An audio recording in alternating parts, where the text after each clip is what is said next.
What's up guys, it's me Jeremy, and today I have a video that should help you guys out a lot, and that is the basics of timing in League of Legends. I'll be tackling some of the less obvious things such as timing minions and movement, as well as more basic stuff such as jungle respawns, so let's jump right into it. I'll start with the more basic stuff and move on to the more advanced concepts later. First, we have jungle camps. For wolves, wraiths, and golems, they spawn initially at 140 and respawn 1 minute after you kill them. This timing can help you a lot for jungle pathing, as well as taking those camps during laning. Next, red and blue buffs spawn at 155 initially and have a 5-minute respawn timer. This should help you secure buff control, and using these timers to your advantage can help you out a lot. Dragon spawns at 230 and has a respawn timer of 6 minutes. Knowing the dragon timer will help your team out a ton in terms of securing it safely. Baron spawns respectively at 15 minutes and has a respawn timer of 7 minutes. Knowing Baron timers will help your team out a ton in securing it safely as well. Now, I want to make a quick mention for the more common summoner spells also. Flash, Teleport, and Heal have a cooldown of 5 minutes, while Ignite, Exhaust, Barrier, Cleanse, and Ghost all have a cooldown of 3 minutes and 30 seconds.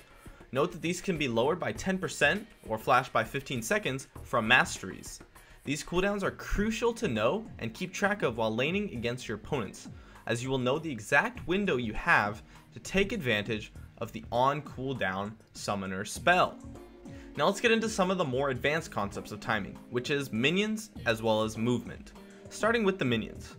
The minions first meet at mid lane at 153 and at top and bot lane at 203. This should help you judge when it is okay to go back to the lane, or to time other things like level 1 ganks, or simply just when to go to lane from a leash. Minions initially spawn at 130 and a wave spawns every 30 seconds after that. It takes the minions 23 seconds to go from the nexus to mid lane and 33 seconds to go from the nexus to top or bot lane. This should help you time minion waves and know when exactly you have a chance to make something happen in between waves or other things like that. Next, on to champion movement. A champion with 355 movement speed, which I believe is a solid average for timing in the early game, because almost everyone usually has an early source of movement speed, either from boots, masteries, runes, etc. And it takes a champion with 355 movement speed 28 seconds to walk from the fountain to the middle of mid lane, or 34 seconds to walk from the fountain to the middle of top or bot lane. This should help you calculate how much time you have to remain in lane while your opponent recalls or other things like that.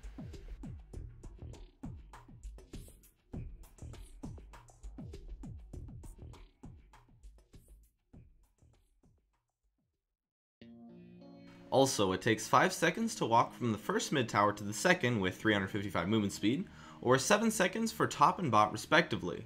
This is good to know for calculating how long it will take you to back off from a push.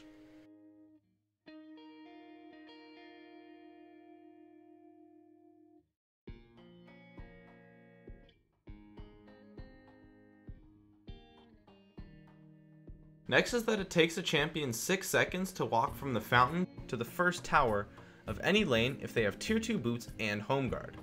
Knowing this fact should help you calculate when to back off from pushing a lane down after killing a bunch of people.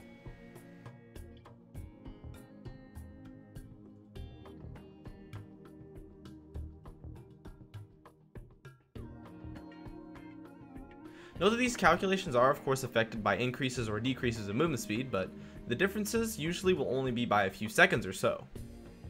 Anyways, that's it for my video on timing in League of Legends.